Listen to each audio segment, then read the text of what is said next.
Today on Investigate TV Plus, parents left powerless when an inflatable bounce house is swept into the air. There's nothing you could do. Even if I jumped on it and grabbed onto it, it pulled up the generator that it was using to inflate it. We uncover the hidden dangers of the popular party activity and explain ways that you can help keep your kids safe. Something that is supposed to be a fun event shouldn't have to turn into a tragic one at the end of the day. Plus, a medication that keeps millions of Americans alive but comes at a high cost. I'm Lee Zurich. And I'm Tisha Powell, an in-depth look at the fight to keep insulin affordable. You need to think about the little people and how it affects them and the impact that it has not only on their pockets, but on their health. Then finding purpose after prison. It helped me change my life, change the life of my children. The second chance parents are getting after serving their sentence and the skills they're learning to help transform their family's future. In-depth stories that inform and inspire. You're watching Investigate TV Plus. They're a familiar sight at birthday parties and festivals across the country, inflatable bounce houses. But every year they send thousands of kids to the hospital. When these inflatables collide with Mother Nature, drama and danger can ensue. Winds can lift the bounce houses into the air, leading to serious injuries such as broken bones, concussions, even death. Investigative reporter Kristen Crowley takes an in-depth look at how weather plays a role and the steps being taken to protect children. We assumed because we didn't have two of the kids right there with us that they could possibly be in the bounce house. In an instant, tossed into the air, unable to be controlled. This video from March 2022 in Hickory, North Carolina, shows what can happen when wind and an inflatable bounce house meet. Are they in here? Y'all in there? Of course, panic was just all over us. Where are the kids? I guess they're inside. Are they inside? They're inside. They're inside. It's definitely something that parents need to be aware of. They need to understand that that is a very real risk. In 2021, Kevin Lee and his son Colin were at an after-school party in Mesa, Arizona, when something similar happened. The inflatable Colin and other kids were playing in was picked up by strong winds. You go there with one thing in mind, having fun, being at a party, and then it's just in a flash, it happens, and it's tragedy. Lee says the bounce house went roughly 15 to 20 feet into the air. All he and the other parents could do was look on in horror as the kids began falling off one by one. Colin says it all happened so fast. I remember just I just went on it and in a flash it just happened. Colin suffered a broken tailbone. His dad says as a parent, he felt powerless in that moment. There's nothing you could do. Even if I jumped on it and grabbed onto it, it pulled up the generator that it was using to inflate it. Other incidents like this have been making headlines for years. Breaking from overnight, a bouncy house was blown away in Australia. In 2021, 6 children died when they fell more than 30 feet from a bounce castle lifted into the air by wind at a school event on the coast of Tasmania. In August of 2024, a 5-year-old boy was killed and another child injured when the bounce house they were playing in lifted 15 to 20 feet in the air by the wind during a baseball game in Maryland.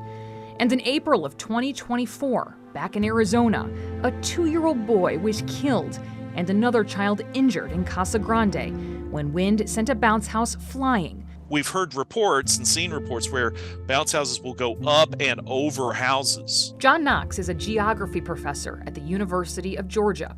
His research documented 132 cases of wind-related bounce house incidents worldwide from 2000 to 2021, causing at least 479 injuries and at least 28 deaths. Events associated with cold fronts account for most weather-related incidents, but the research reveals that dust devils specifically pose a notable danger. There have been quite a few incidents in the Southwest U.S. where bounce houses haven't just been blown around, but lofted into the air because of the vertical motion of a dust devil taking it upward, and that's where it gets really dangerous. It's important to keep in mind children can become injured in inflatable bouncers if they're jumped on or knocked into by other children, if they fall out, or if the house deflates or collapses. Overall, a study by the Children's Hospital of Orange County found that nearly 83,000 kids were hurt from 2015 to 2019. It could happen at any time. The Montez de Oca family set up inflatable bounce houses often for their Phoenix area business. They know firsthand the importance of safety and taking extra precautions, like using 20-inch stakes or 50-pound sandbags to prevent their inflatable castles and slides from flying away. We won't set up any inflatables if winds are predicted at 15 miles or more for the day. We will simply cancel the event. Arizona is one of dozens of states that currently has no regulations when it comes to bounce houses, including what wind speeds they're allowed to be used in. It's obviously safety for us, especially as a parent, comes first before, anything else. Montez de Oca thinks inflatables are safe as long as they're installed properly and there's an adult watching the kids at all times. These can be so much fun, kids love them, and something that is supposed to be a fun event shouldn't have to turn into a tragic one at the end of the day. Since his accident, Colin has healed from his physical injuries, but he also went to a psychologist to help heal from the emotional trauma of that horrific day. While it took some time, he's already been back on a bounce house since the incident. Do you enjoy going on bounce houses still? Yeah, unless it hurts me. Would you like them to be a little safer, maybe? Yes. Whether that means, more rigorous safety testing or more, anchors to keep them down or something. Something needs to be done. There have been recalls related to bounce houses. In late 2022, the Consumer Product Safety Commission sent a warning about the My Bouncer Little Castle after a 4-year-old reportedly got caught in the inflatable product and died. The agency said the bounce houses failed to meet voluntary regulations set to reduce the risk of accidental head or neck entrapment in inflatable play devices, adding that the product can pose a risk of entrapment and strangulation. To help keep your family safe, experts say before entering, take off shoes, glasses, jewelry, and other loose objects. If there's more than one child in the bounce house at a time, they should be around the same age and size, and generally older than 6. Kids should also refrain from rough play like tackling, wrestling, or doing flips. Jumping in a bounce house can expend a lot of energy. It's important to stay hydrated, especially in the summer. Plus, keep your eye on the weather. Wind speeds as low as 13 miles per hour can cause some bounce houses to deflate or lift off the ground. As we were watching that, I'm just thinking back to so many bounce house parties that my kids went to that I know they weren't secure at all. It never crossed my mind to think about that. It's a good lesson for parents to keep an eye on, for sure. Still to come, giving the gift of a good night's sleep. This is for kids who are not lucky enough to have beds or can't afford any. How volunteers are turning sawdust into sweet dreams and helping thousands of children nationwide. But first, high insulin prices lead some patients to take extreme measures. Definitely not legal, but honestly, it saved my life on several occasions. Up next, the difficult decision diabetics face and the solutions that could help cover the costs. I'm not satisfied. I think insulin should be affordable for everybody. You can watch Investigate TV Plus anytime online. Just subscribe to our YouTube channel at Investigate TV. You can catch stories and full episodes.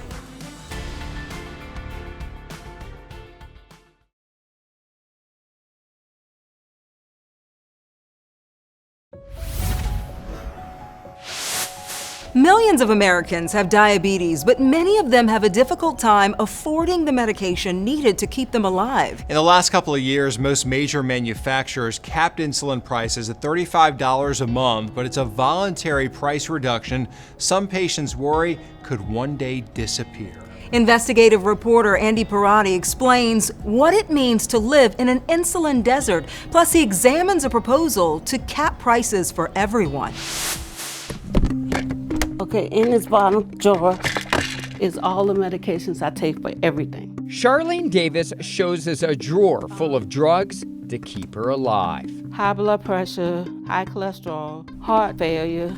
Over the past few years, doctors amputated fingers from her left hand and implanted a heart monitor, all connected to a chronic disease, type 2 diabetes. It's a job, and that's why I tell people it's a job, because you have to maintain, I got enough strips, I have enough needles. The Atlanta resident has insurance but relies on manufacturer coupons to afford the insulin at $35 a month to manage her diabetes, a discount pharmaceutical companies could rescind at any time. It would probably cost me $500 a month.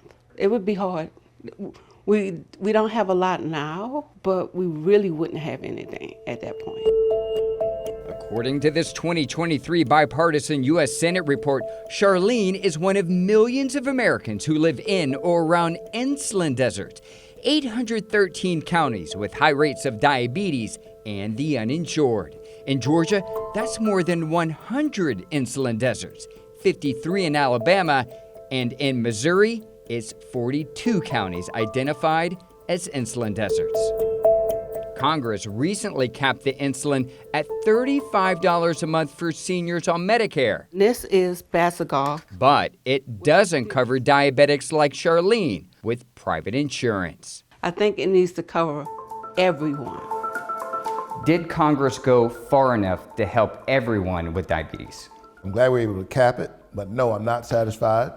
I think insulin should be affordable for everybody. U.S. Senator Raphael Warnock of Georgia led the charge to the insulin price cap for seniors and has been working to expand it for everyone, with or without insurance. The lawmaker sharing this story about a constituent who took to extreme measures to find affordable insulin.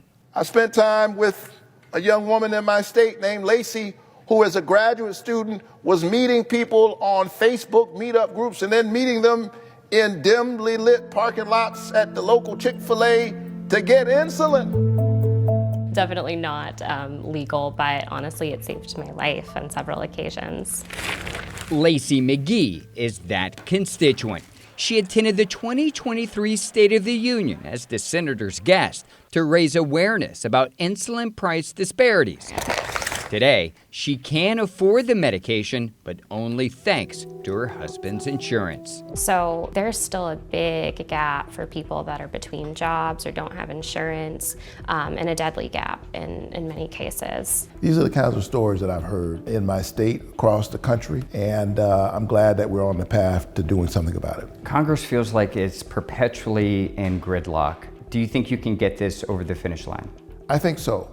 I'm seeing hopeful signs. Look, I'm under no false pretenses that any of this is easy. This is taken every day. Millions of Americans in need of help to afford a medication they can't live without. What would be your message to Congress? You need to think about the little people and how it affects them and the impact that it has not only on their pockets, but on their health.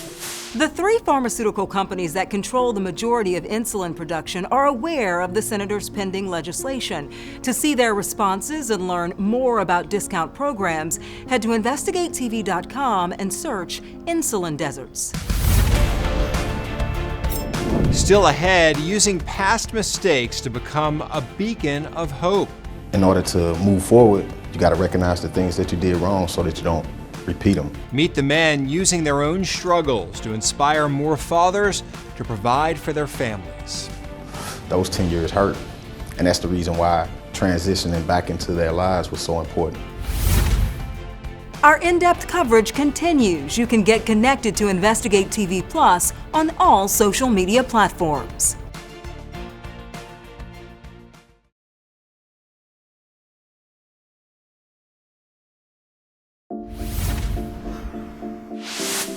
Whether on social media, miles away from you, or happening next door in your own community, you probably hear about crime every day. You learn about the victims living with the aftermath and the suspects who may end up serving time. But what you might not hear is what happens to that person when their jail time is up.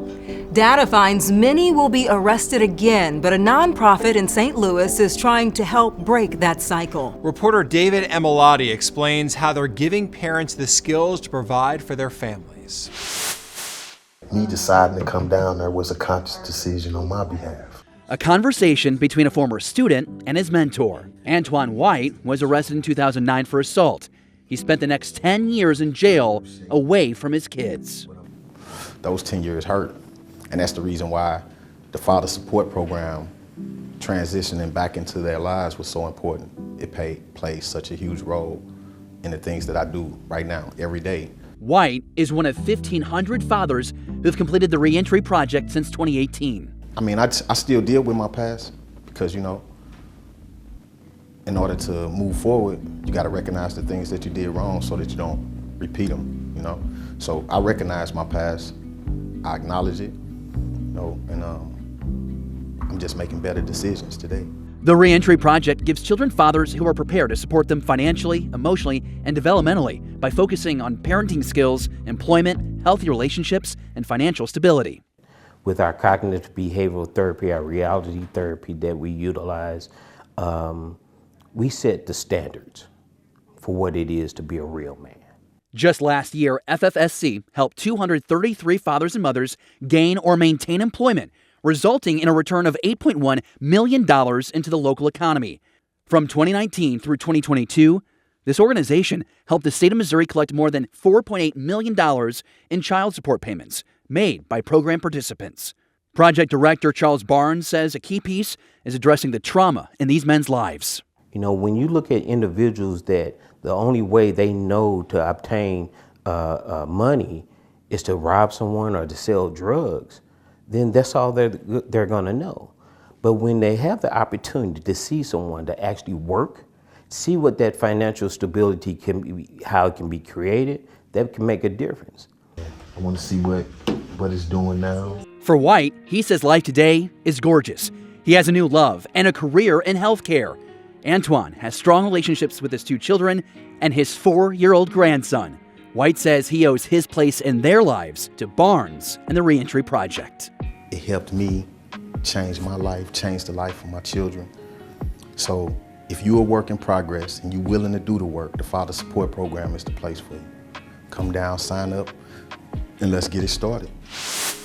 In 2023, Fathers and Family Support Center said it helped hundreds of participants gain or maintain employment with an average hourly wage of $17. The program also boasts that only 3% of its graduates end up back in jail. The average for the state of Missouri is 44%. Still ahead, building hope, one bed frame at a time. So it starts with cutting the wood, sanding the wood. See how a community came together to help solve a problem facing children across the country. You can watch Investigate TV Plus anytime streaming online. Get the app for Roku, Amazon Fire TV, and Apple TV. They're free to download.